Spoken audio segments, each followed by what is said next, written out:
Hello, welcome everybody. This is Neil with Portal to Ascension. So good to be with you all. Hope you're doing beautifully. And we're here for a live, not really impromptu, but definitely a live event because, as you might know, if you're on YouTube and on the podcast, that we actually schedule a lot of pre-recorded content since we have so much content. It's always going out. But now you're part of an ongoing series that's a live series in which we're going to continue doing for as long as I can do it. I've tried this a couple times before, but now we're back at it. And this live series is showcasing a lot of new people that haven't really been on Portal to Ascension. You know, probably a lot of these individuals have been doing the work for some time, but definitely we have never featured them on Portal to Ascension. So I've actively been looking for you guys for new and amazing people to introduce you to. And the person that you're going to be meeting today is someone that I've been following on Instagram for a while. And I'm actually really excited to connect with her. And she literally came into the Zoom room 2 minutes before I went live. So we haven't even really had a chance to really tune in. So you're going to see everything raw in the moment of us tuning in together and getting to know each other, which is how I like to do it. And now I see some of you are commenting in the YouTube. Marilena, good evening to you as well. Ascension Thoughts, welcome. Wellness 101. Go ahead and drop into the chat room if you like. Where are you from, on or off planet? What galaxy you're from, what city, state you're from. Let's go ahead and create that grid work of as we put where we are, creating little light activations all over the planet, creating a grid work as we tune into this awareness for today. And today's topic is, as you can see in the title, the Starseed mission.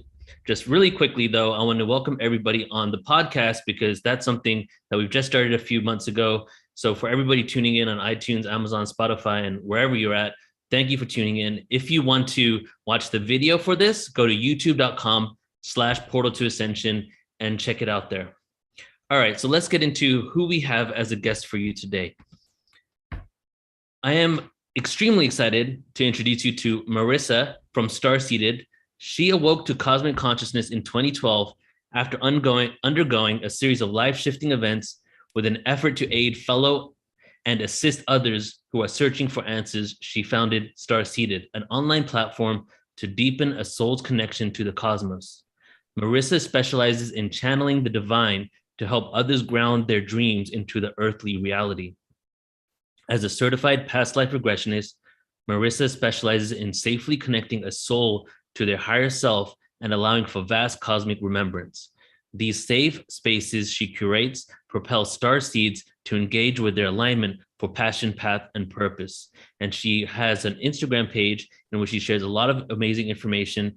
And when she comes on, she can correct me if I'm incorrect here, but I believe it's star.seeded, and you can check that out. And that's how I tuned into her awareness, because when I was checking out her videos and her downloads, if you will, the heart level energy, the compassion, and the radiance from her was just like off the charts. So I just knew I had to get to know her. So I literally put her on my to-do list to contact for like months. And then we finally, connected with each other, and now she's here. So Marissa, thank you so much for being here. It's really good to see you. Thank you for having me. It's an honor to be here. Portal to Ascension is doing such amazing work. So I am honored that you felt the call to include me in everything that you're doing. Yeah, thank you. And as I said, like you really just, what you're doing is just so heart-centered, and it just comes off with, that's why I feel, you definitely are experiencing success in what you're creating and cultivating for people because of your heart and your authenticity in what you do. So why don't we start out with you just telling us your journey? Because I'm always interested in how you even got to that 2012 moment of that awakening, So what was your background like before that?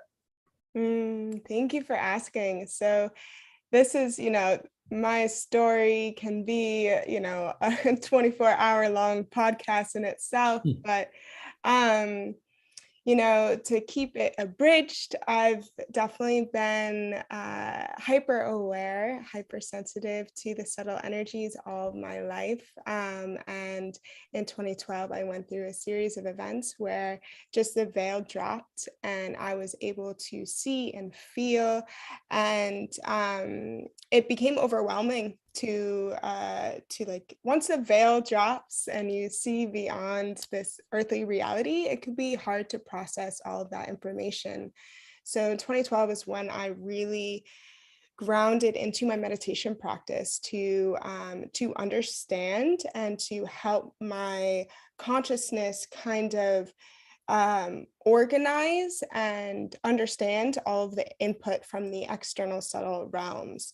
So 2012 is when I really deepened into my meditation practice and honed into my abilities to just feel and perceive and do the beautiful work that is being human, and having the awareness of subtle energy.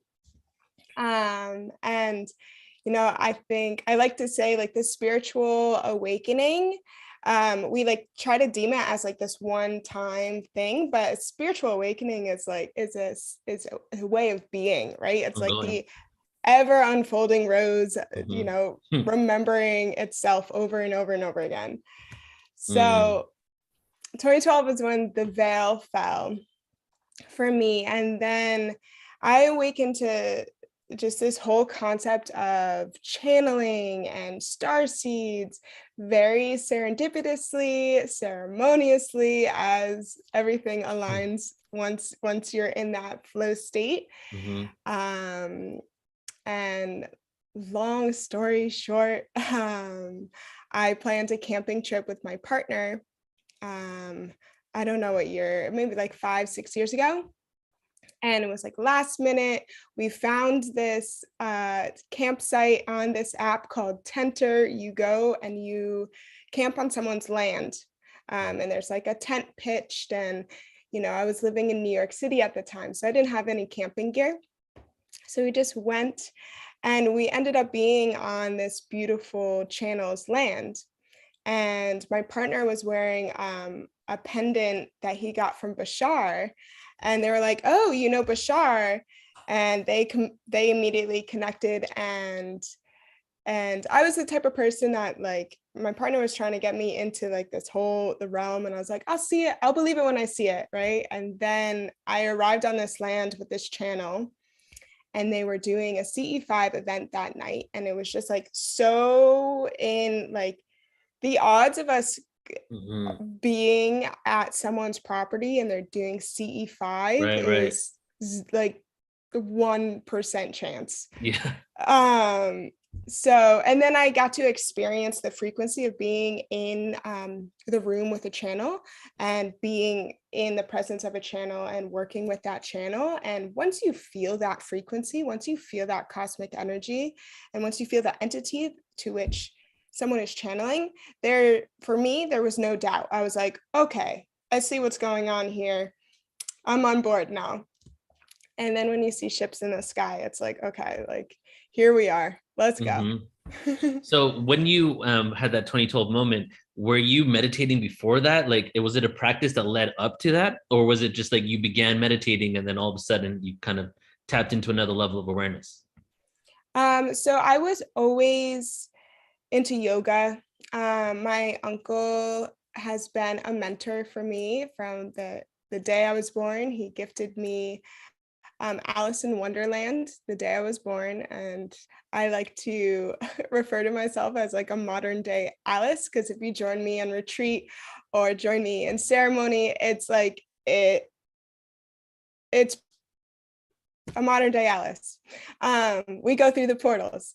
So I was really into yoga, but I went through it was a moment where, I think this is a whole story, but there was a moment where I just, all of a sudden, all of these abilities to see, and feel beyond the veil awakened within me, and I didn't know how to process them. Like, it was too much information that I was like overwhelmed. So I was like kind of not forced, but like guided to be like, sit with it and understand it and like process it. So for me, meditation became my ability to like understand my mind, understand like how I perceive. Um, and then from there, it's just like been, uh, you know, Unfolding. yeah. And, Mm-hmm. can't go a day without sitting and meditating Mm. and then How making every often, how moment. long do you meditate for? It totally It depends on whatever the you feel? day. Yeah, I mean, like the spiritual awakening. Meditation is a state of being. Right, The more you exactly. sit, the more you can invoke that presence, that peace, Yes. that serenity, and like while you're grocery shopping, while you're Right, doing the right, right. human do. So, but definitely the more time you sit and center yourself, the easier it is to ingrain that Yeah. into every moment. Yeah, yeah, beautifully said. I met somebody a few days ago, and I was talking about meditation, and she was like, "Oh, I can't meditate." And then I went into my whole meditation isn't just sitting there spiel, right? Like you can have meditation can be washing the dishes.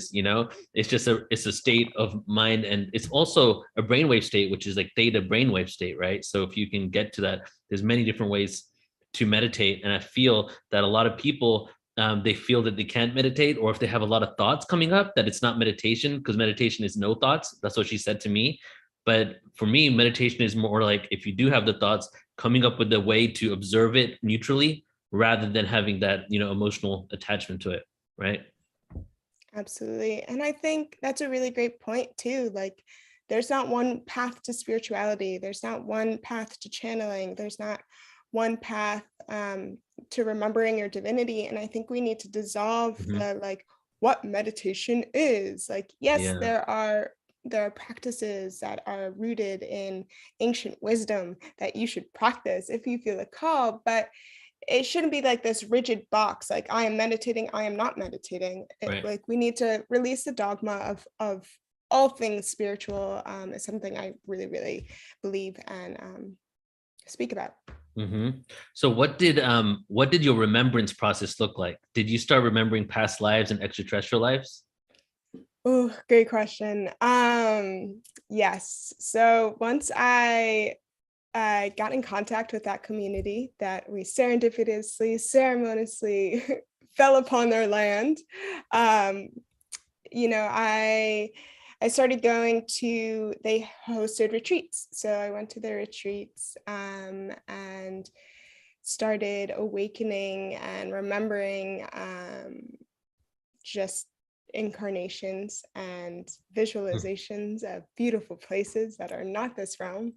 And the first remembrance that came through for me was a celestial dolphin incarnation, which after more further research and more diving into that remembrance, for me feels like an incarnation on Sirius. Mm-hmm. And once that remembrance came through, it was like, okay, there are so many incarnations that make up this blueprint. Like, how do I keep unlocking these doors to remember little aspects of myself? So, I peeked into the celestial dolphin incarnation, and then tapped into my Lyran incarnation, which is very strong. I don't really expose my like full name on the interweb, but my last name is Roar, which I think are like our names and like our natal charts and all of these different components that make up our identity are kind of seeds for us to remember our galactic incarnations, our missions. So yeah, I'm very tied to the Lyrans, which is where my like lion heart comes from, I believe, and yeah, the passion. So yeah, once I started opening and peeking the doors, it was like Pandora's box. I was like, what else is here? Mm-hmm. What else can I remember? And Wow. yeah. And then was it an ongoing process of meditation unfolding, or were these thoughts just coming to you because you just had that intention? Like once you Um, unlocked it, were they just coming into your process, into your consciousness, or did you have to continue doing certain practices to cultivate those remembrances? that's a great, great, great question. Um, Definitely meditation with an intention to remember. Past life regression or hypnosis really, really helps, Mm, which is why I do what I do with past life regression and pairing it with cosmic remembrance. mhm. just like opening up that corridor of the subconscious mind past this current incarnation to peek into past parallel future incarnations. Yeah. So hypnosis has been a huge portal of remembrance. And once I got certified, I started hypnotizing myself. Mm, Because that's really, hypnosis is actually like a little misunderstood. Hypnosis yeah. is really self-hypnosis. You can have a guide to get into that state, but you have to Right. allow your subconscious mind or your conscious mind to step to the side so your subconscious mind can So did you unfurl. record yourself and listen to yourself back? Is that how it worked, or I did was it just that, yeah? and then I would put on music and kind of like guide myself through the veil, through the door, and just like do both. Mhm. But having a recording of yourself is very good because like even when I guide, I'm like, oh, here we go. We're getting into the dream state. So yeah, I'll listen to recordings of myself, which is funny. Mhm. Uh, but a helpful tool. Wow. So you mentioned the Lyrans. I'm curious. Okay, so your lives that you started remembering, did you just remember that you were there, or did you remember situations and experiences on at these places? Mm. So first for me, what happened was I was in a regression and I remembered this incarnation and just had such a visual of this like dolphin being coming up from the sea, and like it was so cute, and like the dolphin like came up and it had there's this beautiful like icy blue celestial sky, and the dolphin came up, and this part doesn't make sense but it does in like it makes sense, whatever. But like a butterfly landed on my nose, and then in that moment I unfurled wings and was able Huh. to fly. So it was like this a dolphin being that could be both in the sea and the sky. And from what I remembered, I would use music and tones, um, to be like a bridge between the celestial and the sea realms. And so once I started awakening and remembering that, like my connection to dolphins just got so strong. Mm, um, and they are very much with me mhm. always, the dolphin consciousness. That's amazing.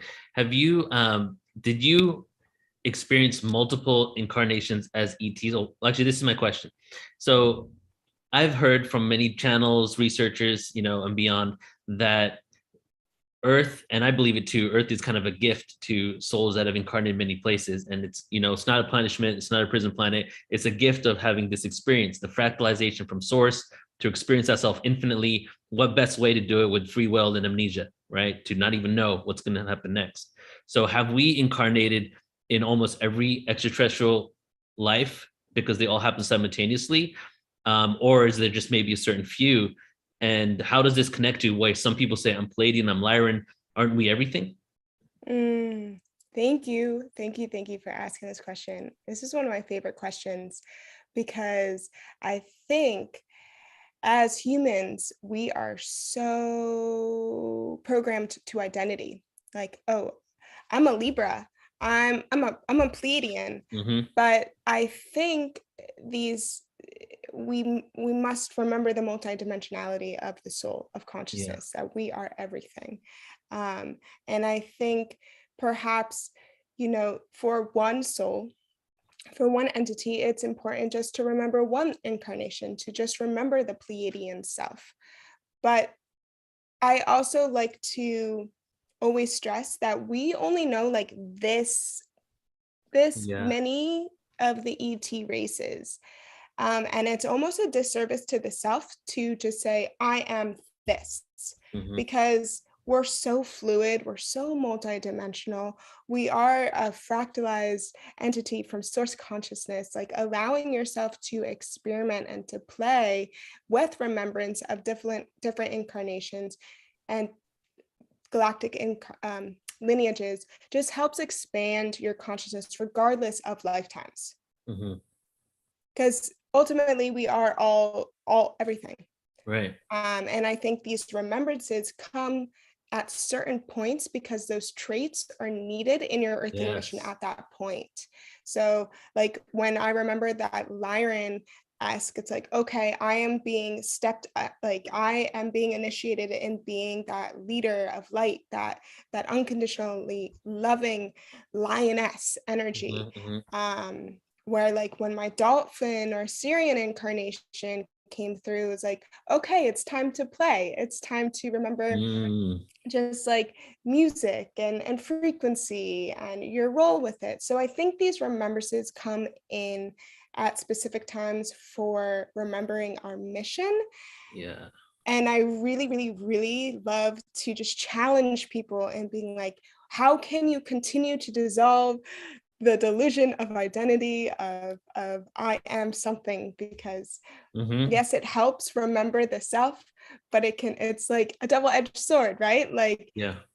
eh, let it be Pandora's box of continually unfurling and unfolding rather than a box to which you confine yourself in.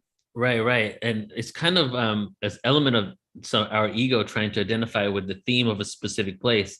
Like for example, when I first woke up, like in 2001, 2002, I was into Arcturian information like hardcore. And Arcturian are supposed to be the most technologically advanced ET race in that galaxy. And I love technology. So I was like, I'm Arcturian. And then it shifted to me realizing, that I probably incarnated everywhere. And now my belief is that the specific themes of different incarnations have a purpose on our for us right now. So we tune into those themes, and maybe the energy we brought from a specific place is why we connect directly to it. But even that's a kind of a disservice to us, because in Arcturus, or the Pleiades, for example, there's 7 stars. Are you saying there's only one race? So there could be many races, and there could be races that can't even really come to Earth. So when we're saying Pleiades, we're actually talking about a collective. And what do they call themselves? Do they call themselves that, or is that just a human construct? These are the kind of thoughts that I have about it. I love those thoughts. And I think that's just grounding down this key point in all of this work is curiosity and questioning. Mm-hmm. Continue to have that curiosity, that question of like, what if? Because we're all very important keys in remembering the vastness of cosmic consciousness.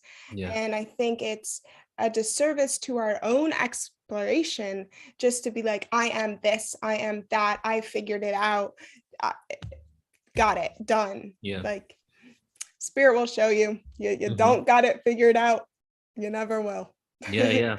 It's because ultimately, like, we are just frequency and vibration experiencing itself infinitely, and everything here is just vibrating on the subatomic level.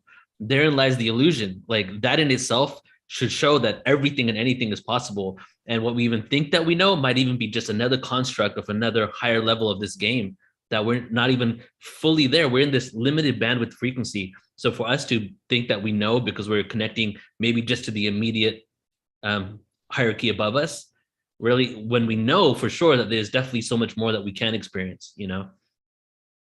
Absolutely. Absolutely. And I Mm-hmm. think the more we soften our edges and soften our need to know and invite more fluidity in remembering and experiencing, the more we do, right? Like Yeah. judgment, thought, logic all create cognitive dissonance in the information that is coming to you, right? So if you stay Yes. neutral and you stay fluid and you stay open, you allow this information to come through you, and unbiased, and allow yourself to go beyond Yeah. what is Pleiadian, go beyond what is Arcturian, Right. allow your channel to open and come through with a completely different ET race that no one has heard of. Like that's what starseeds are Mm-hmm. here to do, is to be this channel of experiencing cosmic consciousness and to decode together, and Right. to just hold each other as remembering.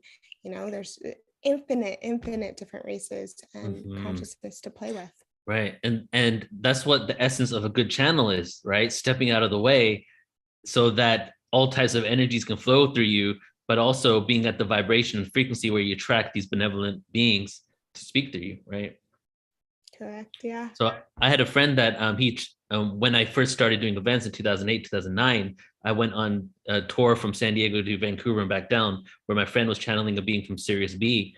And but then after 2 years of touring with him, almost every single event we did like an event every other week for like months. And it was almost like a different being every single time. And because he made an agreement with the being from Sirius B to be open to multiple incarnations of that other being that had lived in other planets, and all types of ET races I've never heard of were coming through him. And just it was the whole package really. His like frequency would shift, his voice would change, the information to come out was different. And that to me was kind of like the beginning phases of Portal to Ascension events. So I got this huge like wide range of awareness on just how diverse our human experience is and how limited our perception truly is. But we can expand from that. And that's what's happening right now is we're working on healing our traumas, this life, past life. And we're working on not reacting to people and coming from a place of like compassion and neutrality so that we can be open to these frequencies and embed them on earth, integrate with them. Yes. Mm-hmm. I love all of that. And I think, and thank you for just grounding that in. It's like, yeah, I have nothing to say. Just yes to all of that. So when you connected to the Lyrans, because we've heard a lot of information about the Lyrans being the original humanoids in our solar system. There's even a book, I don't know if you heard the book called Prism of Lora. Have you heard of that book? Mm-hmm. So I was huge into that back in the day. And that talks about, the Prism of Lora coming through the Lyran civilization and then fractalizing from that. Have you come across any information about the seeding of humanity and our galactic origins, and does it connect to the Lyrans?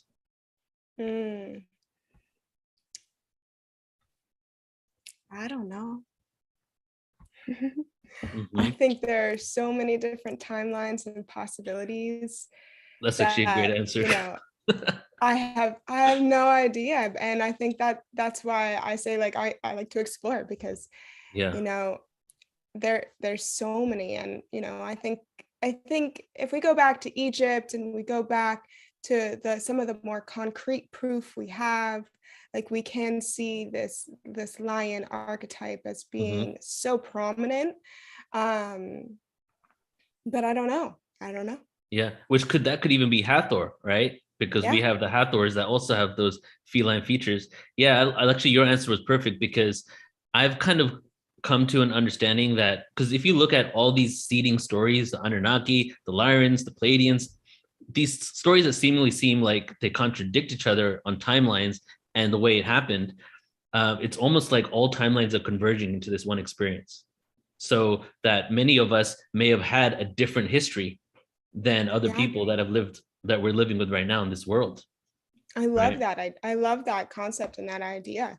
And I think it's really, really important for us not to cling on to a story. I mean, we've seen how that, look at religion. Like it's all saying the same thing, but like people cling to this ideology or this. But if we just like sit with the knowing of like, oh, these are all possibilities, these are all different timelines, and we're not like trying to figure out which one is the truth, because the reality is there's multiple truths. And whichever resonates with you is the one for you to sit with. Right. Okay, so now here's the most obvious question that is so obvious people probably wouldn't even think I'd ask it, which is, what is a starseed? I love this question. So the easiest answer is a starseed is a being who agreed to come to Earth at this time to assist humanity and Earth in her planetary evolution.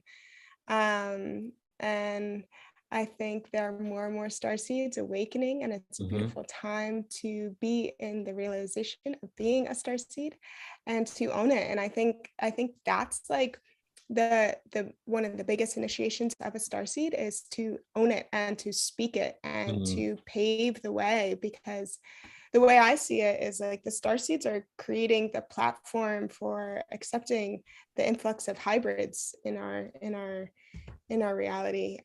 So the more starseeds we get, like being like, yeah, I'm a starseed, I came here to shine my light, to speak my truth, the more, and like to explore cosmic consciousness and to explore these cosmic incarnations, the more we can embed this cosmic frequency on Earth, so we can evolve. So own your Mhm. starseedness. And I say that to myself too, because there are times where, like, I was with my grandmother the other week, and she's like, Marissa talks to aliens. And I was like, and I got all bashful. I was like, oh my God, Aw.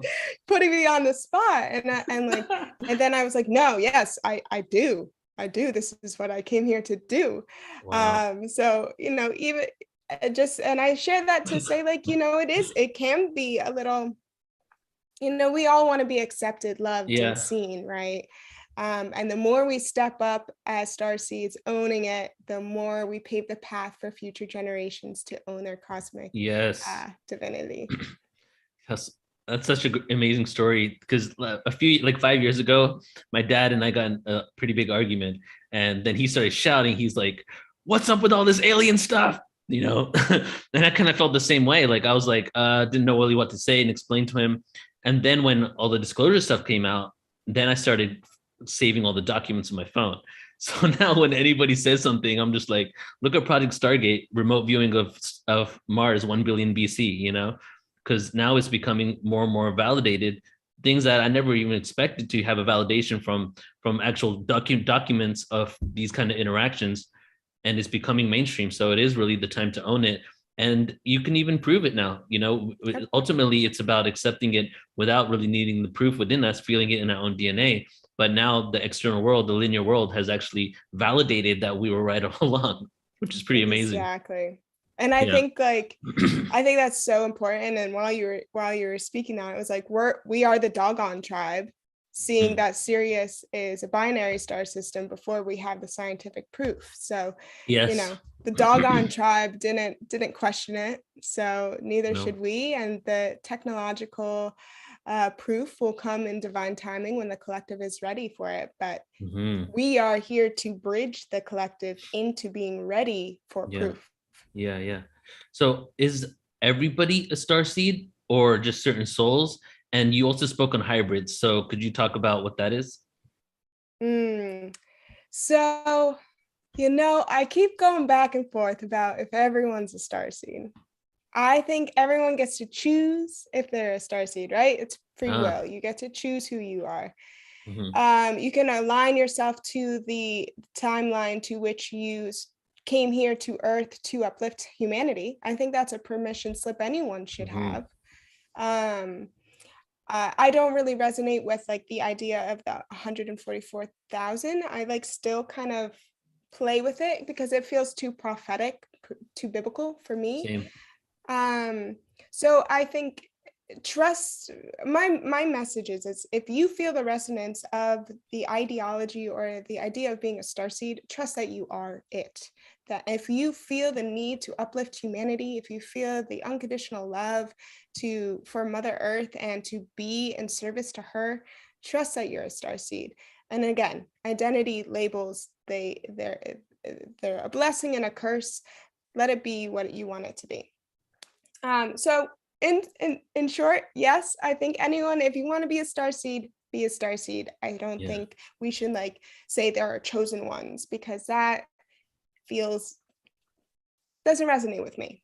Yeah. Um, I'll leave it at that. I like that answer. And Um, before you answer the hybrids, let me comment on that. I like that answer yeah, because some people say that not everybody's a star seed. Some people say everyone's a star seed. But this is in between where you don't marginalize anybody. You're like, we all are infinite souls, but some of us choose not to tap into our star seeded nature in order to basically do this mission right here. So that one is kind of like we all have the potential to be a star seed rather than you're incarnated specifically to be one, you know?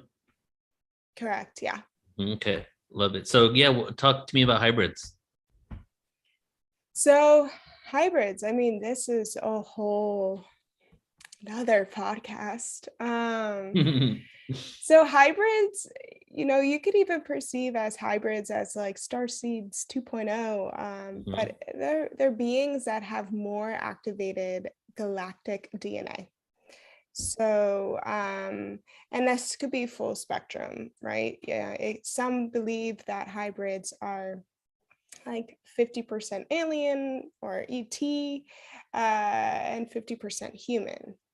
The way I kind of see it is hybrids are just a more highly evolved being, and coming to Earth to further assist in our evolutionary cycle.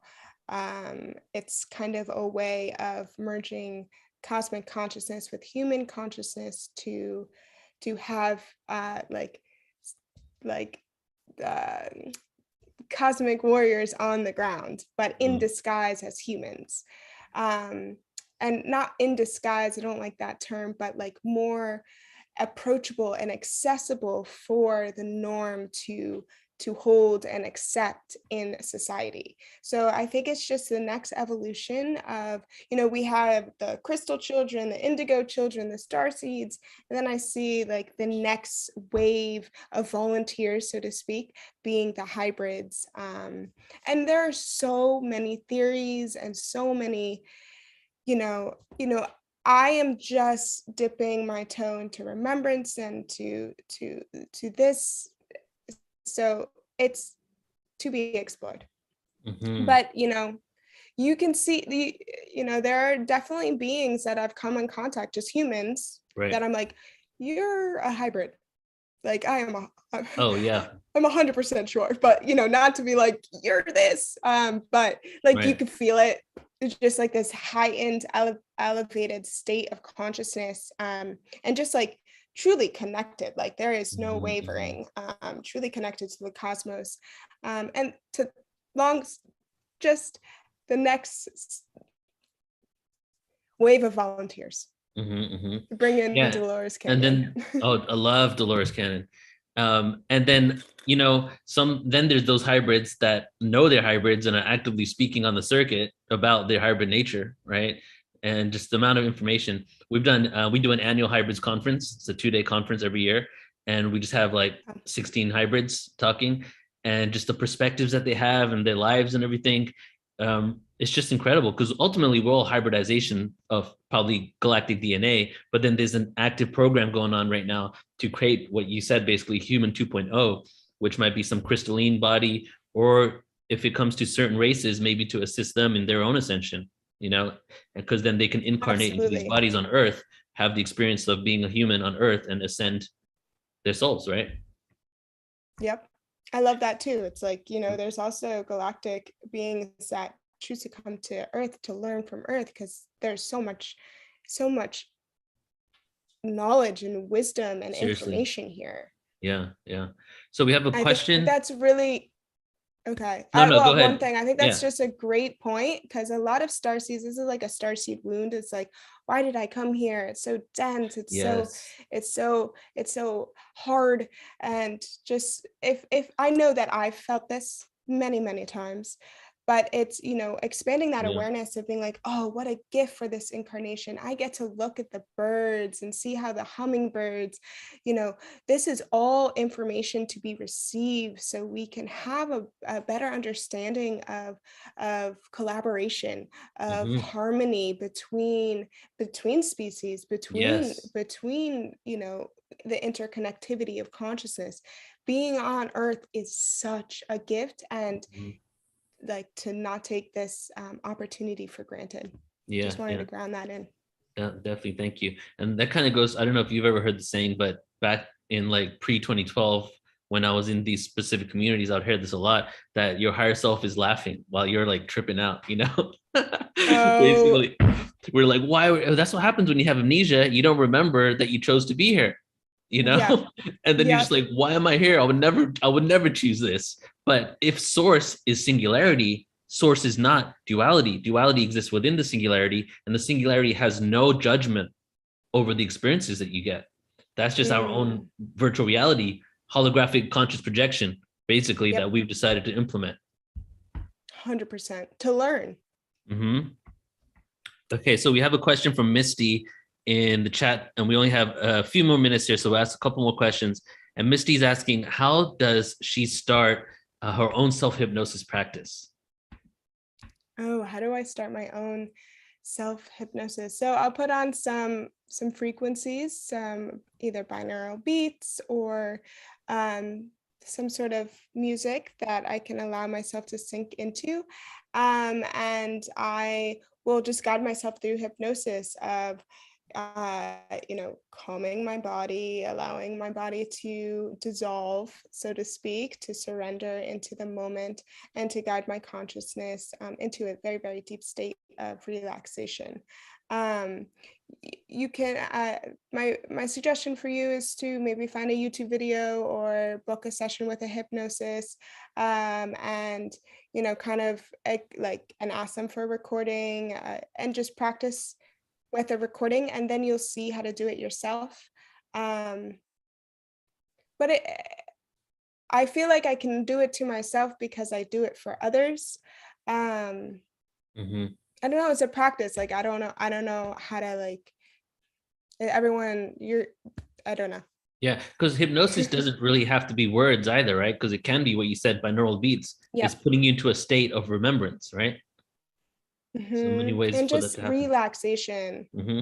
I guess that's a great way to ground that in, is just guide yourself into like a supreme state of relaxation where Hmm. you're kind of in between awake and sleep, um, and just allow like give yourself an hour, 2 hours to just sit in that space of being in between Right. with no expectations, maybe an intention just to Yeah. remember, but no expectations, and just sit in that space. Okay. So we had another question come in. Let's ask you this one just because it's a fun one. What's your perspective on artificial intelligence? Oh, golly. Um,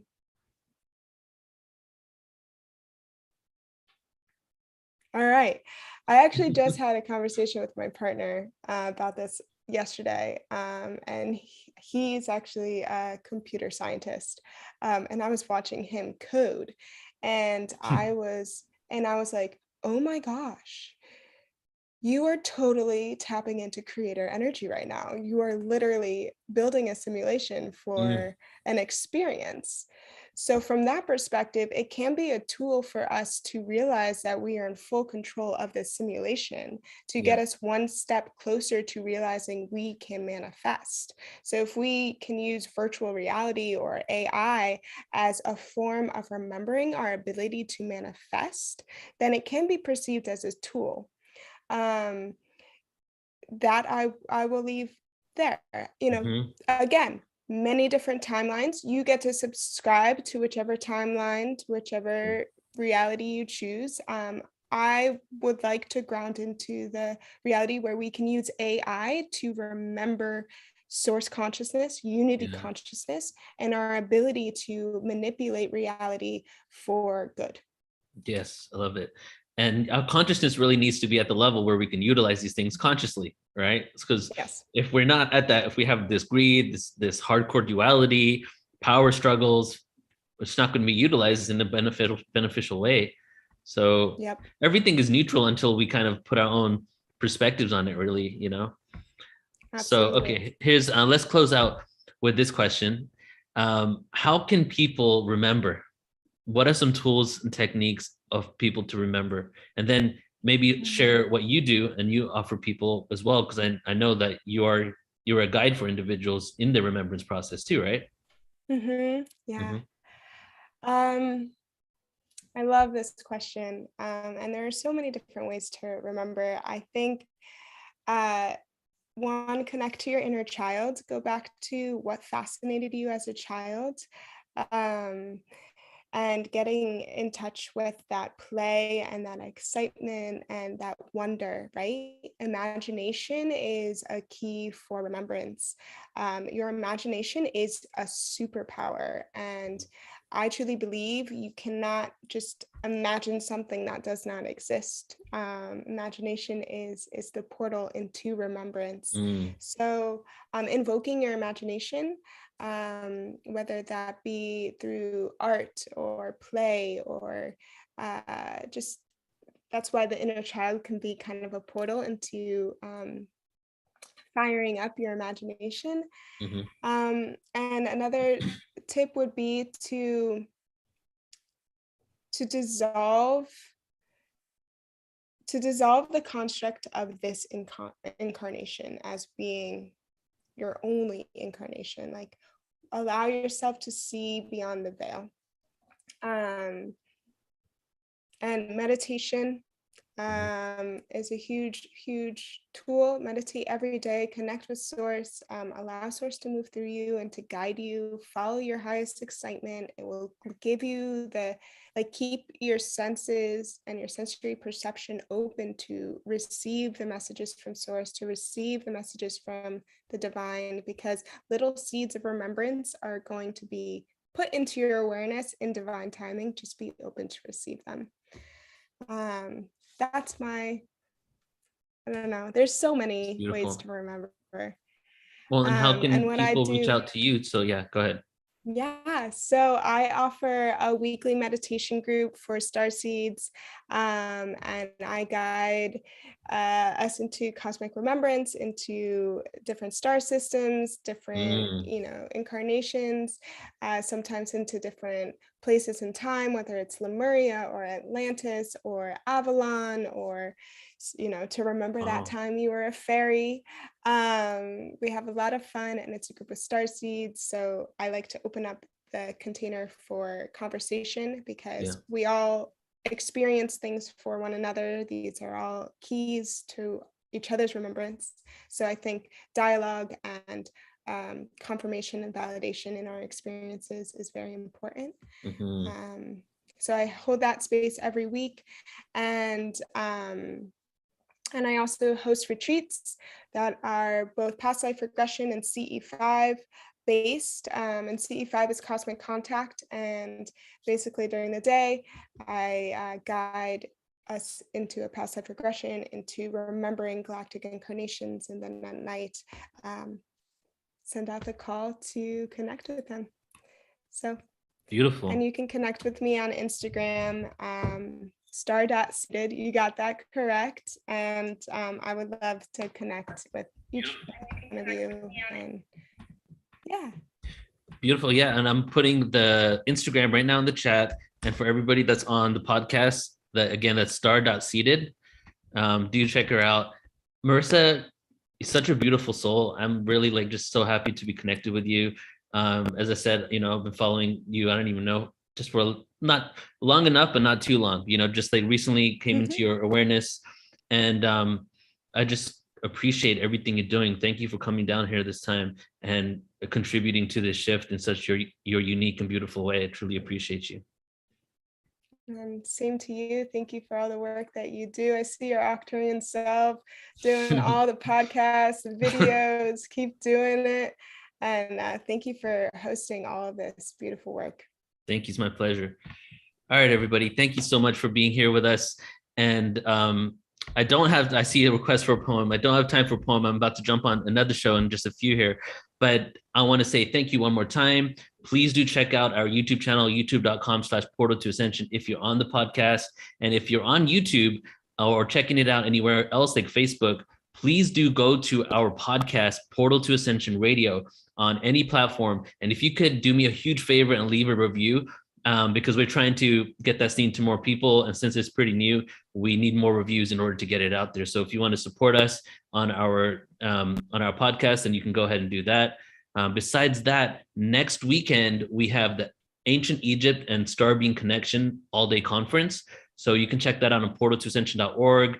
And for all of you who aren't on Portal to Ascension, go to portaltoascension.org, sign up there. You get access to 3,000 hours of free presentations on so many different topics. And you'll also be, in contact with us and get updates on all the epicness that we're creating. Because every year that continues to move forward, we just get more ambitious with our creations, because we're just creating this collaboratory network of individuals that really have dedicated their life to this shift that we're undergoing. So one more time, everybody, love you all so much. Thank you for being here. Have a beautiful rest of your day. See you.